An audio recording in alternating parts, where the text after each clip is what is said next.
biar kelihatan enggak kosong.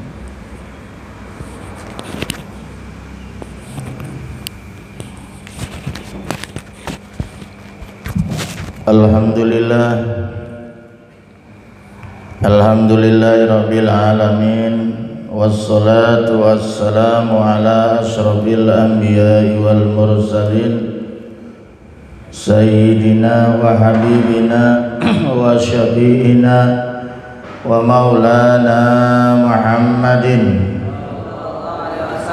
wa ala alihi wa sahbihi ajmain. Rabbi israh li sadri wa yassir li amri wa hdata min lisani yafqahu qawli. Rabbi zidni ilman nafi'a warzuqni fahman jaida bil lail wan nahar. Allahumma faqihni fid-din wa 'allimni ta'wilah, amma ba'du. Raisul majlis wa Haji Sadih, para jamaah sekalian, jamaah taklim subuh yang insyaallah dimuliakan oleh Allah dan dipersaksikan oleh para malaikat Allah. Amin ya rabbal.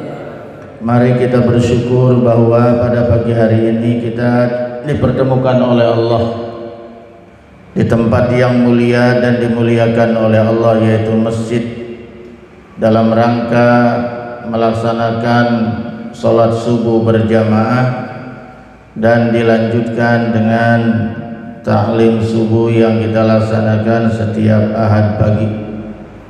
Mudah-mudahan ini adalah sebagai catatan nilai ibadah kita di sisi Allah Subhanahu wa taala. Amin ya rabbal. Pada malam hari ini izinkan saya akan membahas seputar Sya'ban, karena kebetulan kita ini berada di bulan Sya'ban. Jauh dari bulan Rajab kita selalu memandangkan doa, Allahumma barik lana fi Rajab wa Sya'ban wa balighna Ramadhana waghfir lana junubana. Ya Allah, berkahilah kami di bulan Sya'ban, berkahilah kami di bulan Rajab, di bulan Sya'ban, dan sampaikanlah kami ke bulan Ramadan. Alhamdulillah kita sekarang udah ada di bulan Sya'ban dan sebentar lagi memasuki bulan suci Ramadan. Mudah-mudahan semuanya sehat walafiat, panjang umur, sehingga kita bisa beribadah semaksimal mungkin di bulan bulan Ramadan. Tapi bulan Sya'ban ini sering dilalaikan, kata Nabi. Bulan Sya'ban ini bulan yang terapit antara dua bulan, yaitu bulan Rajab dan bulan Ramadan. Dalam satu keterangan, qala sallallahu alaihi wasallam, dzalika syahrun yaghfalun nasu anhu. Itu bulan Sya'ban maksudnya, kata Nabi, syahrun yaghfalun nasu, bulan yang sering dilalaikan, bulan yang diabaikan, dilalaikan oleh manusia, anhu, daripada zaman baina Rajab wa Ramadan, yang terletak itu antara bulan Rajab dan waktu bulan Rajab semangat ibadah. Ketika datang bulan Sya'ban, nanti ajalah, sebentar lagi bulan Ramadan, nanti aja saya ibadah yang banyak di bulan Ramadan. Makanya Nabi memberikan contoh di sini, wa huwa syahrun turfa'u bihil a'mal, bahwa pada bulan ini, maksudnya bulan Sya'ban, di mana diangkat amal-amal manusia ila rabbil alamin, kepada Allah pemelihara alam semesta. Fa uhibbu ayyurfa'u amali wa ana shaim, Aku sangat senang apa itu amalku diangkat, aku sedang puasa. Hadis ini ditakhrij oleh Imam An-Nasai. Jadi Nabi di sini memberi contoh di mana orang pada lalai sibuk persiapan puasa bulan Ramadan, belanja atau apalah. Tapi Nabi malah sibuk ibadah, bahkan Nabi berpuasa 1 bulan penuh. Sampai Aisyah mengatakan, saya tidak pernah melihat Rasulullah itu puasa sunnah di bulan apapun kecuali di bulan Sya'ban yang terbanyak. Di bulan lain biasanya Senin dan Kamis atau Ayamul Bid, puasa bulan purnama. Apa tuh Ayamul Bid? Ayam dari kata yaum, bid putih, bulan, hari putih, bulan pur. Ini Nabi juga nggak pernah tinggal. Tanggal berapa itu? Tanggal 11, tanggal 13, 14, 15. Ini ke dalam kitab Nasolibat diterangkan tanggal 13, 14, 15. Itu puasa bulan purnama. Nabi tidak pernah tinggal. Puasa Senin Kemis. Tapi di bulan Sya'ban seakan-akan Nabi tidak pernah makan dan minum di siang hari. Berpuasa full 1 bulan penuh. Ada apa ini di bulan Sya'ban? Sementara orang lain banyak melalaikan bulan Sya'ban, berleha-leha, puasa 1 hari aja kagak. Nabi sementara berpuasa 1 bulan penuh. Kenapa? Karena syahrun turfa'u fihil a'mal ila rabbil alamin. Karena pada bulan ini di mana amal ibadah manusia selama 1 bulan penuh diangkat ke langit kehadirat Allah Subhanahu wa taala. Kemudian Nabi mengatakan, "Fa uhibbu ayyurfa'a amali wa ana shaim." Aku sangat senang kalau diangkat amalku aku sedang berpuasa. Makanya Nabi berjaga-jaga tuh, puasa terus, ya. Supaya ini amalnya diangkat Nabi sedang berpuasa. Kan cakep, betul nggak? Nah, amal jadi angkat ternyata sedang maksiat, nauzubillah min, ternyata sedang lalai, nauzubillah. Dalam satu keterangan lain Nabi mengatakan, aku senang ya kalau di bulan Sya'ban ini ajalku datang, aku sedang berpuasa. Jadi makanya Nabi berjaga-jaga terus, takut ajalnya datang. Ternyata tidak kan ya, di bulan Rabiul Awal ya. Ya, saat ajalnya datang Rasulullah sedang berpuasa. Nah, cakep, berarti husnul khatimah. Nah, itulah Rasulullah memberikan tarbiyah pendidikan kepada kita. Nah, oleh karena itu kita jangan lalai, masih ada kesempatan. Malah malam nisfu Sa'ban juga belum datang. Berarti masih ada kesempatan kita untuk mengisi bulan Sya'ban sebanyak-banyaknya. Jangan sampai kita lewatkan begitu saja tanpa ada penambahan ibadah kepada Allah. Ya, ibadah itu kan banyak. Bisa memperbanyak istighfar di bulan Sya'ban, bisa juga memperbanyak baca sholawat di bulan Sya'ban, bisa. Ya, kita memperbanyak sedekah, memperbanyak memakmurkan masjid, datangnya awal waktu, ya, sholat berjamaah. Itu juga salah satu cara mengisi bulan Sya'ban, membaca Al-Quran gitu. Sya'ban itu asalnya ada yang mengatakan dari Sya'bun. Apa Sya'bun itu? Atau Usbun?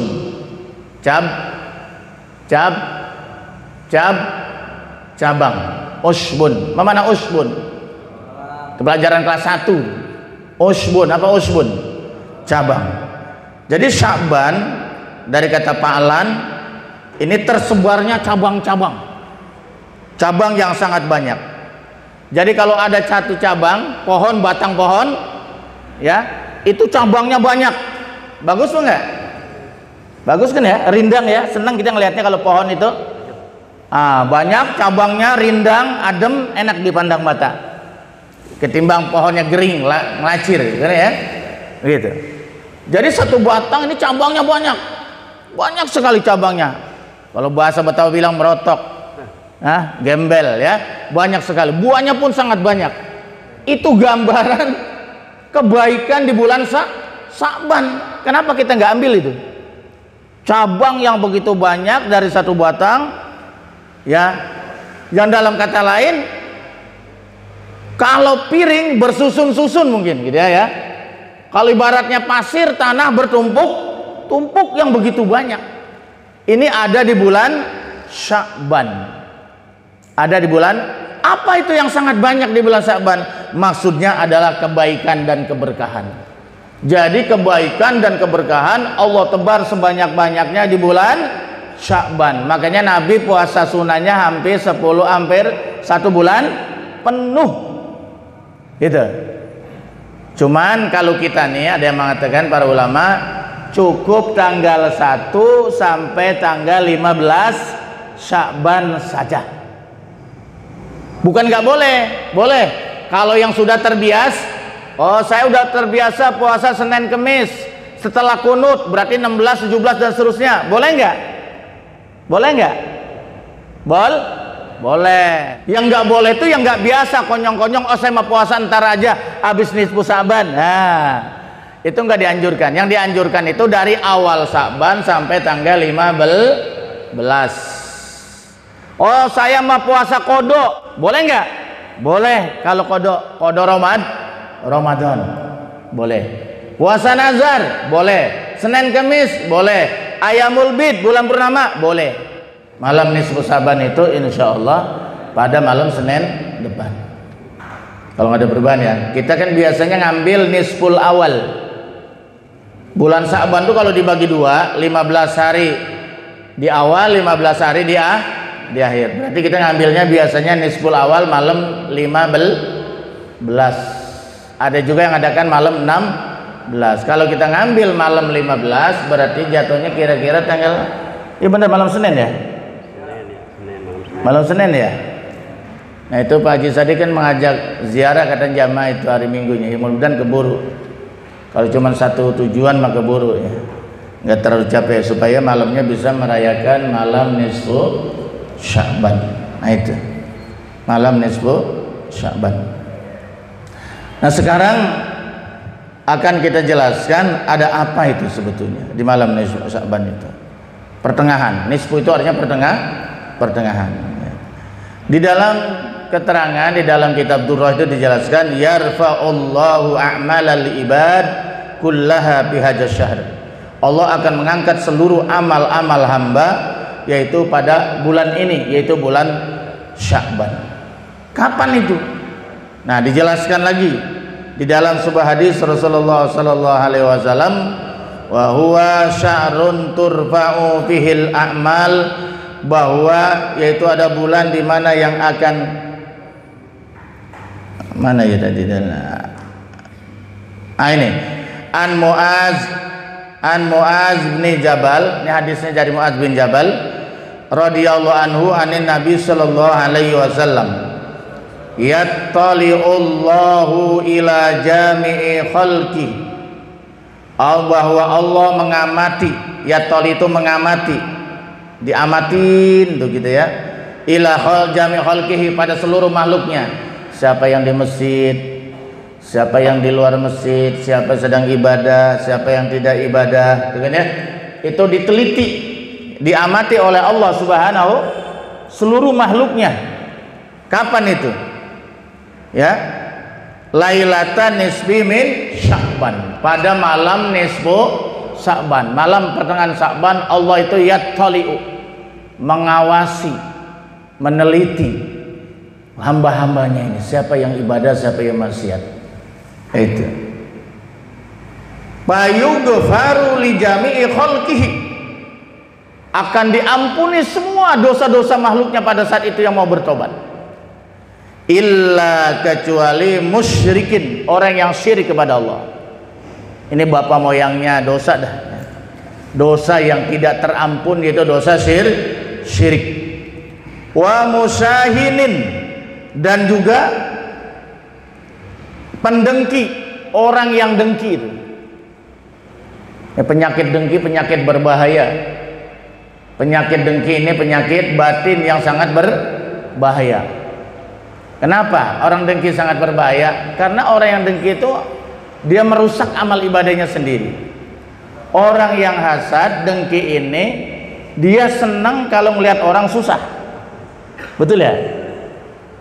Dia senang kalau melihat orang susah. Dan dia merasa susah kalau melihat orang senang. Apa bahagianya hidup begini nih ya? Iya. Jadi setiap hari yang dia hitung harta orang. Dia pengennya orang itu bangkrut, kan? Dan hartanya jatuh, apa yang dia miliki jatuh pindah ke diri. Ini kan jahat ini. Ya, orang yang semacam ini pada malam nisfu Sa'ban tidak akan diampuni oleh Allah Subhanahu wa taala. Sampai Nabi mengajarkan doa kepada kita. Allahumma inni a'udzubika min hasadin. Ya Allah, aku berlindung kepadamu dari penyakit dengki. Penyakit batin itu yang sangat berbahaya ya. Min hasadin, dari penyakit dengki. Yasuddu babal khairat, yang mana penyakit dengki itu menutup pintu kebaikan. Jadi orang kalau udah dengki itu nggak bisa ngelihat kebaikan orang lain, nggak bisa. Yang dia cari selalu kekurangannya, yang dia cari selalu kesalahan. Hanya jangankan salah, bener aja masih salah. Itu kalau orang dengki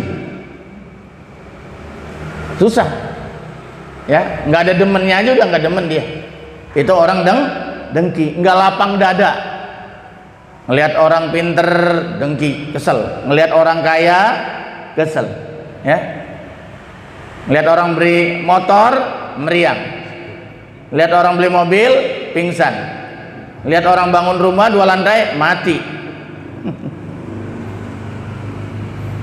Yasuddu babal khairat wa yasuddu babal insaf, itu kata Nabi. Karena penyakit dengki itu menutup pintu kebaikan dan menutup pintu kesadaran, insaf. Jadi susah orang mati, orang hasad itu dengki kadang-kadang terbawa mati, masih dengki aja itu. Gengsi, kagak mau tobat. Ya diantaranya misalnya Abu Jahal, Abu Lahab, itu kan dengkinya luar biasa, betul ya? Sama Rasulullah. Padahal Rasulullah itu sendiri ponakannya ponakannya itu Abu Lahab itu. Abu Jahal ya tetangganya itu. Akhirnya sampai matinya kafir dengki kepada Rasulullah. Nauzubillah min. Makanya orang yang syirik, orang yang dengki pada malam nisfu Sa'ban tidak akan diampuni oleh Allah Subhanahu. Mari bulan Sa'ban ini kita bersihkan hati kita. Kita bersama-sama kita bersihkan hati kita dari syirik, hasad, dengki sama saudara kita, sama tetangga kita, betul nggak? Sama kawan kita, supaya kita mendapat ampunan dari Allah. Amal ibadah kita selama 1 tahun diangkat oleh Allah Subhanahu dan diterima oleh Allah Subhanahu wa taala. Amin ya rabbal alamin. Bapak-bapak, saudara-saudara sekalian, saya akan menjelaskan tentang masalah amal yang diangkat pada. Tadi sudah dijelaskan bahwa amal manusia pada bulan Sya'ban akan diangkat oleh Allah Subhanahu.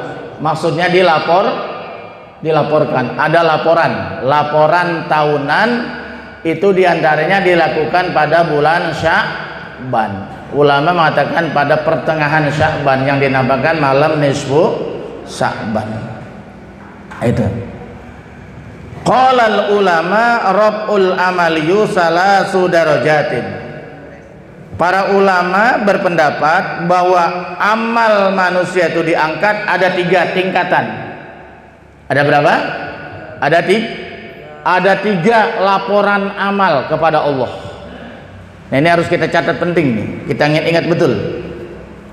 Jadi ada 3 derajat laporan amal manusia kepada Allah. 1. Rob'un yaumiyun, laporan harian. Tuh, ternyata ada laporan harian. Jadi setiap hari amal ibadah kita juga ada yang dilaporkan kepada Allah itu. Bagus tadi itu. Nah ini jangan sampai enggak rugi kita. Kita harus tahu ada yang laporan setiap hari amal ibadah kita diangkat kepada Allah Subhanahu, dilaporkan oleh malaikat. Yakunu zalika bi sholatil fajri wa sholatil asr. Itu adanya laporan harian itu pada sholat subuh dan sholat asar. Nah di mana kita itu? Junaidi, di mana ente? Subuh ma asar dulu. Ada? Di absen ada? Alhamdulillah. Nah itu. Yaitu yakunu zalika fi sholatil fajri wa sholatil asar. Jadi setiap sholat fajar, sholat subuh dan sholat asar itu amal manusia diangkat ke langit, dilaporkan kepada Allah Subhanahu. Kita ada di mana itu? Nah, mudah-mudahan kita ada di masjid berjamaah, sholat awal waktu. Ketika itu diangkat, disaksikan oleh para malaikat Allah, diangkat ke langit sedang sholat berjamaah. Alhamdulillah, ibu-ibu sedang sholat di rumah awal waktu, karena ibu-ibu abdolnya di rumah awal waktu, jangan setengah 6. Kalau setengah 6 sore ibu-ibu sholat di rumah, istri kita jangan-jangan malaikatnya udah naik ke langit, udah kecatat itu. Betul lah, betul. Masya Allah. Nah ini ada hadisnya ya, ada dalilnya. An Abi Hurairah, dari Abi Hurairah, anna Rasulullah sallallahu alaihi wasallam qala, bersabda Nabi, ya ta'aqabuna fikum. Apa ya ta'aqabuna? Gantian. Ya ta'aqabuna saling berganti. Jadi malaikat itu bergantian. Jadi ini ada malaikat itu, ada yang tugasnya jaga siang, ada yang tugasnya jaga malam. Ya ta'aqabuna, bergantian. Kayak security gitu loh. Ya kan? Aplusan, ngeri nggak? Sama malaikat juga itu. Ya ta'aqabuna fikum al malaikatu bin nahar, yaitu malaikat yang penjaga malam, malaikatun bil lail, malaikat penjaga malam, wa malaikatun bin nahar, dan malaikat penjaga siang, saling bergantian. Kemudian mereka antar kumpul, ketemu semua tuh waktu ganti shift, ganti tugas. Kalau bahasa kita aplusan. Wa yajtami'una, kemudian mereka berkumpul, malaikat penjaga malam dan penjaga siang, fi sholatil fajri, yaitu pada sholat fajar subuh maksudnya, wa sholatil asri, yaitu pada sholat asar. Hadis muttafaqun alaih. Nah, itu cubit pahanya yang ngantuk.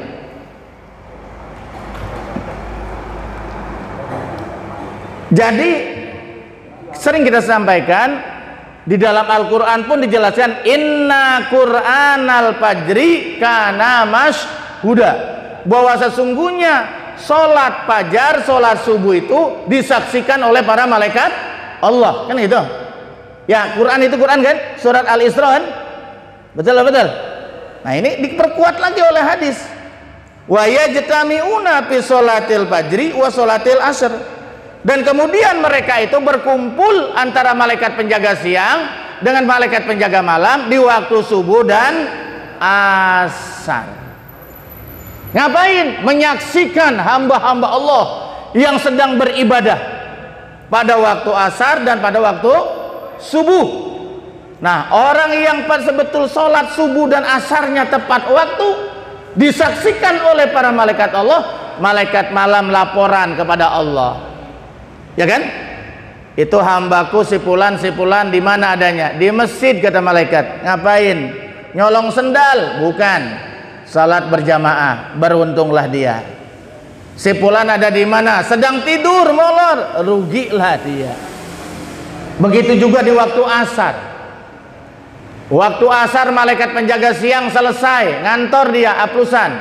Datanglah malaikat penjaga malam, ketemulah di waktu asar. Mereka menyaksikan orang-orang yang sholat asar, di mana itu di tengah kesibukan manusia urusan dunia itu. Barang siapa yang pada saat itu berkumpul di tempat, di musola, di masjid, disaksikan oleh para malaikat Allah, dilaporkan ke langit, maka beruntunglah dia, laporannya bagus. Itu yang pertama. Ya, yang pertama laporan apa? Harian. Kapan? Pada waktu subuh dan asar. Jangan sampai enggak ada tuh, jangan sampai absen tuh, subuh dan asar, karena dilaporkan oleh para malaikat Allah ke langit. Ya. Yang kedua, Rob'un usbu'iyun, laporan memana usbu? Memana usbu? Minggu, laporan mingguan. Ya, Rob'un usbu'iyun, laporan mingguan. Ini sebenarnya udah ada di YouTube saya nih. Waktu rekaman kemarin pengajian malam Rebo ya. Nah, tinggal buka aja. Rob'un usbu'iyun, laporan mingguan. Jadi ada laporan harian, ada laporan mingguan dulu Pak. Lumayan ya. Ada laporan mingguan, Pak Zainal, ada laporan harian. Ini kalau setiap laporan ini kita ini hadir, wah luar biasa ini. Luar biasa. Nah, An Abi Hurairah, daripada Abi Hurairah qala sami'tu Rasulullah sallallahu alaihi wasallam anna a'mala bani Adam tu'radu kulla khamis. Buat sesungguhnya amalan-amalan anaknya Adam, Bani Adam maksudnya manusia, itu akan dilaporkan setiap hari Kamis. Loh, hari Kamis ngapain tuh hari Kamis? Jangan sampai maksiat itu. Jadi setiap seminggu kali amal ibadah kita dilaporkan pada hari Kamis tuh. Tu'radu kulla khamis wa lailati Jum'ah, sampai sore, sampai menjelang malam Fala tuqbal, tidak akan diterima amala qati'ir rahim, orang yang memutuskan tali silaturahim tuh. Sampai hari Jumat, hari Kamis masih marah aja sama saudaranya. Dengar ya? Padahal marah itu wajar, asal tidak berlebihan, karena manusia punya amarah.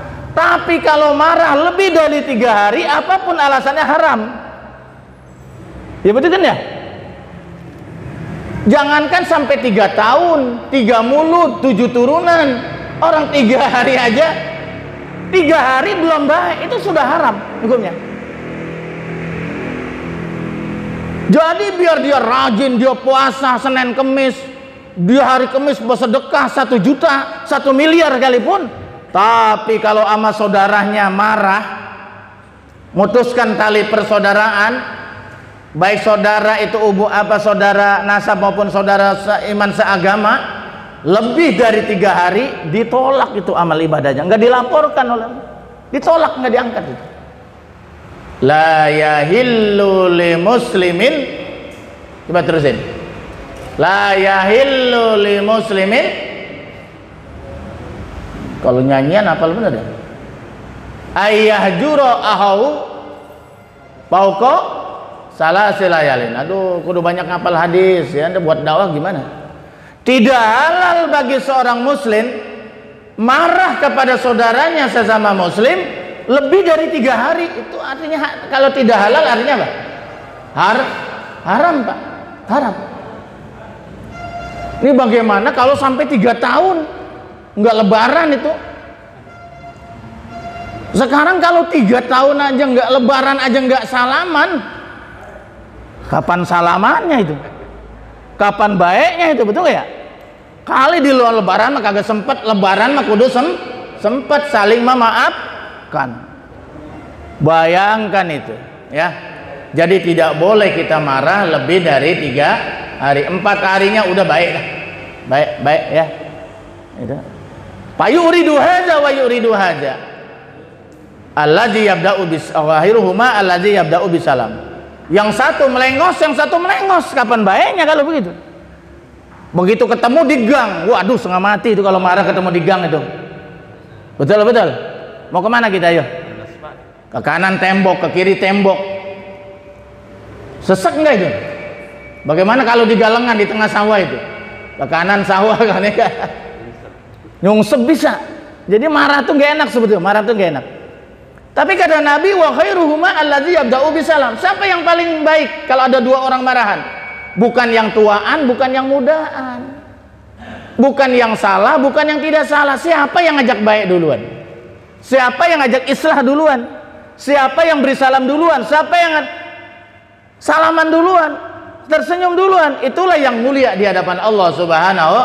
Makanya buang gengsi itu, buang ya. Nah itu. Jadi laporan mingguan itu setiap hari Kamis. Makanya dalam satu keterangan Nabi ditanya, ya Rasul, kenapa kau selalu buat puasa hari Kamis? Karena hari Kamis itu amal manusia diangkat, kata Nabi. Dan aku senang amalku diangkat hari Kamis, aku sedang puasa, bukan sedang bermaksiat, bukan sedang lalai kepada Allah. Alhamdulillah. Pak, saya kalau puasa hari Kamis enggak tapi kuat. Ya cari amal yang lain. Asal jangan maksiat, betul gak? Karena amal kita mau diangkat. Misalnya sedekah, betul nggak? Kan bisa nggak? Ziarah kubur, baca Quran, bisa nggak ya? Pegang tasbih puter atau astagfirullahaladzim wa atubu ilaih, kan gampang ya? Ya. Oma Irama, masa kalah kita sama Oma Irama? Oma Irama tuh nggak pernah kelas tasbih loh. Selalu pegang betul nggak? Ah, itu kan? Nah, jadi itu bisa istighfar banyak, beratus-ratus nggak terbaca kan ya? Iya, selawat yang banyak. Udah selawatnya kalau pengen yang singkat, selawat Jibril aja dah. Sallallahu ala Muhammad, sallallahu ala Muhammad. Atau kita baca selawat yang standar, Allahumma sholli ala Sayyidina Muhammad wa ala ali Sayyidina. Masya Allah ya. Itu kalau kita nggak bisa puasa. Yang penting ada amalan-amalan lain yang kebaikan, di mana pada hari Kamis itu amal ibadah kita jangan lalai, jangan maksiat kepada Allah. Yang terakhir, itu amalan yang diangkat tahunan. Ada yang tak setahun sekali, sehari sekali tadi udah. Kapan tuh? Yang setiap hari amal kita dilaporin, kapan? Waktu sholat subuh dan sholat asar. Di mana kita itu? Ayo, ya. Yang kedua, yaitu seminggu sekali dilaporkan amal kita pada hari Kamis. Nah, itu ya. Itu. Pokoknya saya mau setiap hari Kamis saya mau sedekah. Mau 5.000, mau 10.000 gitu ya. Pada orang butuhkan, itu juga bagus ya. Orabun sanawiyun, yang ketiga laporan tahunan. Jadi setahun sekali amal ibadah kita diangkat kehadirat Allah. Wa yakunu zalika fi syahri Sya'ban, dan ini adanya pada bulan Sya'ban. Ya sekarang ini ada di depan mata. Sya'ban. Makanya Nabi itu puasa terus. Kan nggak pernah tahu juga kapan diangkatnya. Penting bulan Sya'ban tuh ya. Cuman umumnya ulama berpendapat katanya puncaknya pada malam pertengahan Sya'ban atau nisfu Sya'ban gitu ya. Gitu. Jadi apa yang harus kita lakukan di bulan Sya'ban ini ya, termasuk sholat tobat, memperbanyak istighfar. Pada maghrib boleh sholat tobat, boleh. Habis sholat tobat baca Yasin 3 kali ya, baca Yasin 3 kali. Baca Tabarok boleh nggak? Boleh. Baca Waqiah boleh nggak? Boleh. Orang kita amal kita mau diangkat, masa baca Yasin kagak boleh? Baca Quran aja boleh. Itu nggak? Baca majalah boleh, masa baca Yasin kagak boleh malam Jumat? Malam nisfu Sya'ban. Nah itu. Kan ada-ada aja ini ya. Minta ditetapkan iman dan Islam, minta panjang umur untuk ibadah, minta keluasan rezeki untuk ibadah. Semuanya minta untuk ibadah kepada Allah Subhanahu ya. Banyak membaca Al-Quran, banyak membaca sholawat, itu pada malam nisfu Sya'ban ya. Sholat tobat ya, nggak bisa pada maghrib, pada isya ya, bisa nanti pada waktu tahajud. Itu perbanyak sholawat dan istighfar serta baca Al-Quran. Nah ini pada malam nisfu Sya'ban ya, sebagaimana tadi dalilnya sudah saya sampaikan dari Mu'az bin Jabal, yattali'ullahu ila jami' khalqi lailatan nisfi min Sya'ban, bahwa Allah akan mengamati seluruh makhluknya pada malam nisfu Sya'ban. Kita diintip tuh ya diamati oleh Allah Subhanahu. Ayo di mana lo? Lagi dugem. Nisfu Sa'ban lagi dugem. Dugem apaan sih dugem? Saya gua nggak paham. Lagi enjoy sama pacarnya. Lagi ajojing, disco, masya Allah. Lagi mabok-mabokan. Padahal malam itu amalnya mau disetor. Apa amalnya ditolak apa kagak, dapat ampunan atau tidak, betul nggak? Masya Allah. Makanya kalau bisa mari nanti pada malam nisfu Sa'ban semuanya kita ke masjid ya, untuk mendekatkan diri kepada Allah Subhanahu.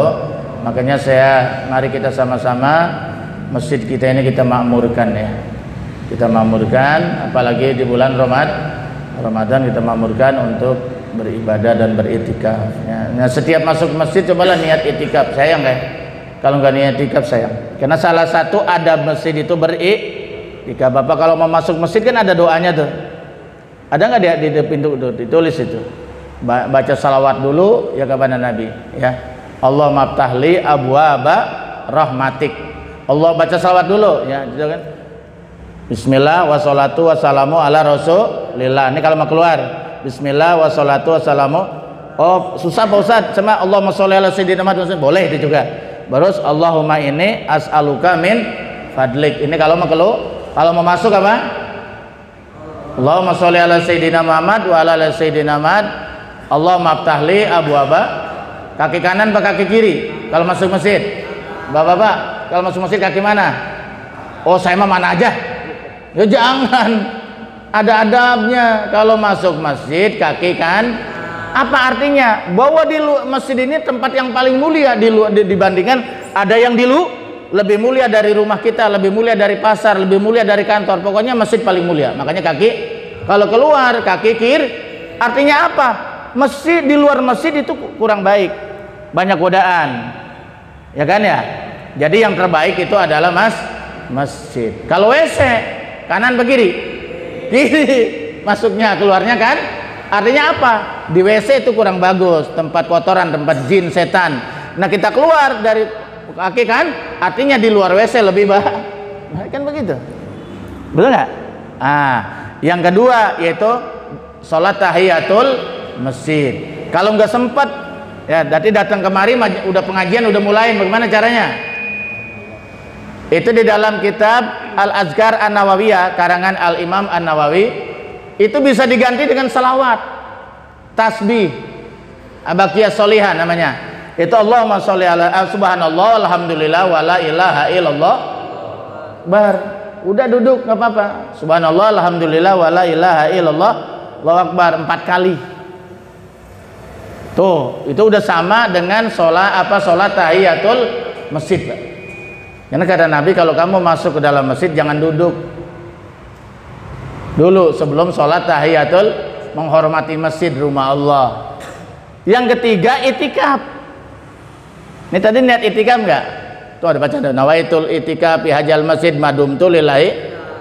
Itu kalau susah udah nawaitul itikaf karena Allah udah jadi gitu ya. Niat itikaf. Jadi kita beribadah, aliran darah, napas kita bernilai niat itikaf.